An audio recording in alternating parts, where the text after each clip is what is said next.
దేశంలో అంటే మొట్టమొదటిసారిగా అది నందమూరి తారక రామారావు, సీనియర్ ఎన్టీ రామారావు గారే. అది గుర్తుపెట్టుకోవాలి. ఎక్కడ టర్నింగ్ పాయింట్ చూడండి, 60 సంవత్సరాలప్పుడు 1983లో మీరు గూగుల్లో సెర్చ్ చేసుకోండి. తెలుగుదేశం పార్టీ పెట్టింది కూడా మార్చి 29వ తారీఖు 1983. సో అప్పుడే ఆయన జీవితంలో ఈయన నాన్ కాంగ్రెస్ గా ఆయన ఎప్పుడు ప్రమాణ స్వీకారం చేశాడు సీఎం గా? జనవరి 19వ తారీఖు, జనవరి 9వ తారీఖు 1983.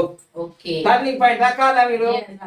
సో ఇట్లా వైఎస్ఆర్ చేసుకోవచ్చు, కేసీఆర్ చేసుకోవచ్చు, మాదికలకు అపాయింట్మెంట్ తీసుకోవాలి, లేదంటే నేర్చుకోవాలి వేదిక నియమాలు.